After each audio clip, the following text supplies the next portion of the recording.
महाविकास आघाडीत विशेष म्हणजे दोन ठाकरे बंधू एकत्र मिळून निवडणूक आयुक्तांच्या भेटीला गेले. जवळीक वाढताना बघायला मिळते. काही जे ठोकताळे अंदाज वर्तवले जाते यानुसार जर ठाकरे बंधू मुंबईमध्ये एकत्र आले तर पारडं जड त्यांचं ठरेल असे अंदाज सर्वे काही ठोकताळे मांडले जातात. मला त्याच्यापेक्षा महत्त्वाचं वाटतंय की आमच्या मुंबईच्या महिला एकत्रित आलेत. त्या स्वतःच्या व्यवसायासाठी, उद्योग व्यवसायासाठी त्यांना आम्ही एकत्रित आणले आणि ते एकत्र येणं न येणं हा का महाराष्ट्राचा विषय नाही आहे. दोन पक्ष एकत्र येत असतात, दोन नेते एकत्र येत असतात. त्याच्यामुळं आज खरं म्हणजे आता या कार्यक्रमाच्या निमित्तानं मला वाटेल की महिलांसाठी काय मुंबई बँक करते, काय योजना आहेत, महिलांना 0% व्याजदराने उद्योग व्यवसायासाठी आम्ही उभं करतोय. त्याच्यामुळे दोन भाऊ एकत्र येण्यापेक्षा माझ्या मुंबईच्या भगिनी एकत्र येत आहेत, त्या मुंबईचं चित्र बदलणार आहेत. दोन भाऊ एकत्र येऊन मुंबईचं चित्र बदलणार नाहीत. मुंबईच्या कष्टकरी महिला एकत्र आल्यानंतर मुंबईच्या राजकारणाचं चित्र बदलतील आणि त्यासाठी आज मुंबई बँकेनं सरकारच्या मदतीनं बिनव्याजी कर्ज योजना त्या ठिकाणी आणले. त्याच्यामुळे दोन भाऊ एकत्र येणं हा महाराष्ट्राचा विषय नाही, महाराष्ट्राचा प्रश्न किंवा समस्या नाही आणि ते एकत्र येण्यानं महायुतीवर किंवा भारतीय जनता पार्टीवर सुतराम फरक पडणार नाही.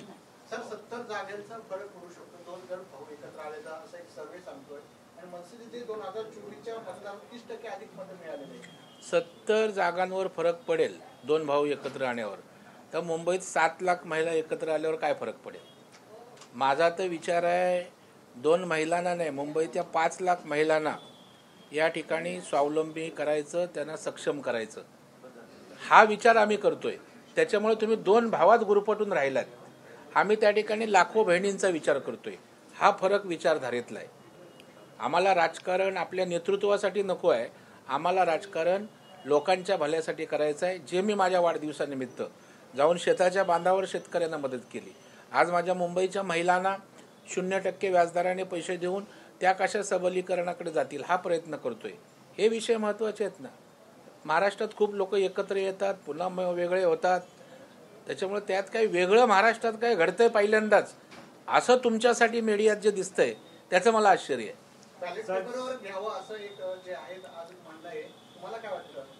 मग उद्धव ठाकरेंच्या सगळ्या खासदारांनी पहिला राजीनामा द्यावा. कारण लोकसभेच्या निवडणुका कशावर झाल्या, ईव्हीएमवर झाल्यात ना. मग जे जे खासदार महाविकास आघाडीचे निवडून आलेत त्यांनी पहिला राजीनामा द्यावा की आम्ही ईव्हीएमवर निवडून आलोय, याचा अर्थ आम्ही चुकीच्या पद्धतीने निवडून आलोय. म्हणजे जिंकलो तर ईव्हीएमचा प्रॉब्लेम नाही, हरलो तर ईव्हीएमचा प्रॉब्लेम. मला वाटतं रडीचा डाव खेळण्यापेक्षा त्या ठिकाणी लोकांमध्ये जाऊन काम करा. लोक अशा प्रकारच्या भावनात्मक गोष्टींना आता कंटाळली आहेत. त्याच्यामुळे तुम्ही काम करा, पक्ष संघटन मजबूत करा. असं एकत्र येणं, भावनिक त्या ठिकाणी फंडे करून काही हाताला लागणार नाही. मुंबईकरांनी विधानसभेच्या निवडणुकीत ठरवलंय महायुतीच्या मागे उभं राहायचं आणि यासुद्धा निवडणुकीमध्ये या ठिकाणी मुंबईचा चेहरा बदलणाऱ्या देवेंद्र फडणवीसांच्या मागे मुंबईकर उभे राहतील, याच्यात आम्हाला तिळमात्र शंका नाही. कारण आज कोस्टल रोड झाले, मोनोरेल, मेट्रो रेल, आज भुयारी मार्ग त्या ठिकाणी झाला मेट्रोचा. तुम्ही महिलांच्या प्रतिक्रिया ऐका. अंजली भागवत क्रीडापटू, तिची प्रतिक्रिया ऐका की मला प्रॅक्टिसला यायला 2.5-3 तास लागायचे, आता मी 40-45 मिनिटात मुंबईत येणार आहे. त्याच्यामुळे ही मुंबई बदलते. कोण बदलतंय ते आमचं महायुती सरकार बदलतंय. देवेंद्रजींच्या नेतृत्वाखाली मुंबईचा चेहरा बदलतोय. नगरविकास मंत्री शिंदे साहेब आहेत, अर्थमंत्री अजितदादा, तिघे मिळून मुंबई बदलत असताना त्यांच्या मागे लोक कशासाठी जाणार. केवळ त्या ठिकाणी स्वप्नांसाठी, खोट्या स्वप्नांसाठी, की प्रत्यक्ष काम करणाऱ्या लोकांच्या मागे उभी राहतील. सर मनसे नेते संदीप देशपांडे हे देखील आपणास भेटण्यासाठी आलेले आहेत. तुमच्या चष्म्यातना सगळ्याच गोष्टी राजकीय दुर्दैवाने दिसत आहेत. आज हा महिला भगिनींच्या सबलीकरणाचा कार्यक्रम आहे. इथे सगळ्या पक्षाच्या महिला आहेत, काँग्रेसच्या आहेत, राष्ट्रवादीच्या आहेत, भाजपच्या आहेत, सगळ्या पक्षाच्या. अगदी माझ्या मुस्लिम भगिनी पण आहेत, सपाच्या पण आहेत. पण त्यांच्यातले कोण पुढारी आता आमच्या त्या काँग्रेसच्या अध्यक्षा की कोणती कार्यक्रमाला होती ते तुमच्या लक्षात येत नाही. आता संदीप देशपांडे माझे जुने सहकारी आहेत, मित्र आहेत. जर बँकेचा कार्यक्रम त्या ठिकाणी असेल आणि ते जर इथे भेटायला आले असेल तर त्याच्यातनं लगेच काय युती होते का? ते मला वाढदिवसाच्या शुभेच्छा द्यायला आले. त्याच्यामुळे मला वाटतं मी ह्या कोण येतंय कोण जातंय यापेक्षा आम्ही काय लोकांना देतोय हे मी नेहमी बघत असतो आणि मी सतत तेच करत असतो.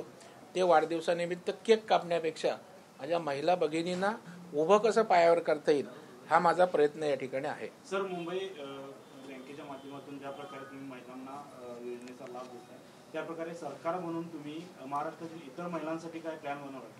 नाही, मला वाटतं मी माझा आवाका बघून काम करतो.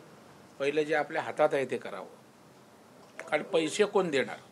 आता मी मुंबई जिल्हा बँकेचा अध्यक्ष आहे म्हणून मी माझी योजना केली.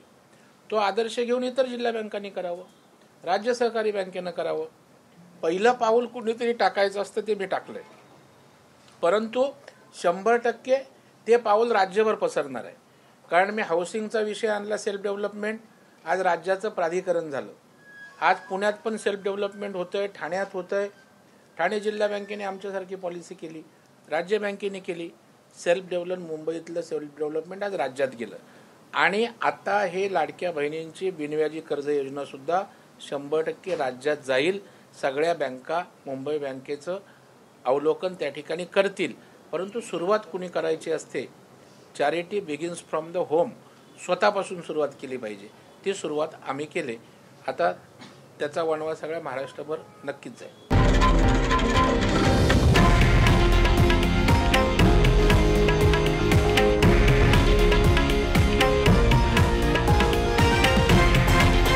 हे आहे देशातील नंबर 1 न्यूज नेटवर्क आणि आपण पाहत आहात TV9 मराठी, एकमेव.